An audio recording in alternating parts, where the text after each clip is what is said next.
సంబంధించి కానీ లేదంటే ఆయన మాటలు, అందుకని జోగి రమేష్ అనే పాయింటే వస్తుంది. వేరే వైసీపీ నాయకుడు ఉన్నా ఇంత రచ్చ జరిగి ఉండేది కాదేమో. అలా తిట్టిన నాయకుడు, అలా మాట్లాడిన నాయకుడు ఉండగా ఆ వేదికని మీరు ఎలా పంచుకుంటారు? అది గౌడ కుల సామాజిక వర్గానికి సంబంధించిన మీటింగ్. కుల సామాజిక వర్గానికి వెళ్ళాలా లెక్కలేదా? ఇప్పుడు ఎంఆర్పిఎస్ పెట్టినటువంటి దానికి అన్ని పార్టీల వాళ్ళు వెళ్తారు. అవును. అట్లాగే మాల మహానాడులు పెడితే అన్ని పార్టీల వాళ్ళని పిలిస్తే వెళ్ళాలి కదా. అంతే. వాళ్ళు పిలిచినప్పుడు జోగి వస్తున్నాడు కాబట్టి నేను రానన్నారు అనుకోండి, వాళ్ళు ఏమంటారు, రేపు పొద్దున మన వాళ్ళకి బలిసిందిరా అంటారు. అంతే. అవును. అంతే కదా. లేదంటే కనుక తప్పించుకోవడానికి వంక పెడుతున్నారా అంటారు ప్రాక్టికల్. లేదా వీళ్ళకి తీసేశారనుకోండి, వీళ్ళని తీసేశారనుకోండి, వాళ్ళు అప్పుడు బ్యాలెన్స్ అవ్వరు కదా. గౌడ సామాజిక వర్గం ఏమి తెలుగుదేశం పార్టీకి ఆస్తి కాదు కదా, రాసి ఇచ్చేయలేదు కదా.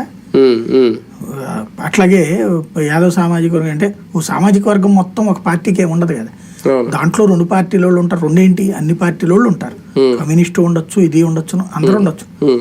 దాన్ని సద్వినియోగం చేసుకోవడం అనేటటువంటిది ఉంటుంది. వాళ్ళే వచ్చి బహిరంగంగా చెప్పారు కదా, ఇందులో దాంట్లో ఏముందంటే రాజకీయాలు, మేము కుల మీటింగ్ అనేసి.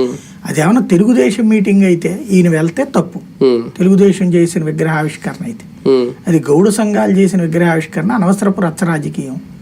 కాకపోతే ఏంటంటే సహజంగా ఉంటది, వాళ్ళకి అసంతృప్తి ఉంటది, ఉండడంలో కూడా తప్పు లేదు.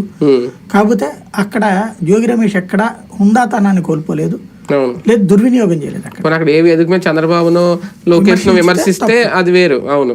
కాబట్టి అది జరగలేదు. కాబట్టి వేదిక మీద ఉన్న వాళ్ళందరూ వైజ్ మెన్ గా ప్రదర్శించారు, పెద్దరికంగా ప్రవర్తించారు. కానీ చదువుకున్నటువంటి వాళ్ళు మూర్ఖత్వంగా ప్రవర్తించడం అక్కడ కనబడుతుంది. కానీ అంటే తెలుగుదేశం పార్టీ చాలా పెద్ద పార్టీ, క్రమశిక్షణ కలిగిన పార్టీ, ఇటువంటి విషయాల్లో చాలా జాగ్రత్తగా నిర్ణయాలు తీసుకుంటారు బాబు గారు అంటారు కదా. ఇప్పుడు ఇంత రచ్చ జరుగుతున్నా సోషల్ మీడియా వాళ్ళు లేదంటే పత్రికలు ఎంత ఇది చేస్తున్నా, ఆయన్ని ఇరిటేట్ చేస్తున్నా పార్థసారథి గారిని, బీసీల మీద ఒక తెలుగుదేశం పార్టీ ఎంత కక్ష సాధిస్తుందని వస్తున్నా, ఎందుకు అసలు పట్టించుకోవట్లేదు? దాని మీద ఒక స్టేట్మెంట్ కూడా ఇవ్వలేదు. సరే ఇది వదిలేయండి, ఎందుకు ఆయన్ని అని కూడా అనలేదు అసలు లోకేష్ గానీ ఈయన గానీ. ఈనాడు ఆంధ్రజ్యోతిలో ఏం రాలేదు, టీవీ5, మహా టీవీ, ఈటీవీ, ఏబిఎన్ లో కూడా రాలేదు. ఏమని రాలేదు? ఇట్లా బీసీలు వేధిస్తున్నారని వచ్చింది సాక్షిలో. సాక్షిని ఆయన చూడరు. ఈయన క్షమాపణలు చెప్పాలని అయితే ముందు వచ్చింది.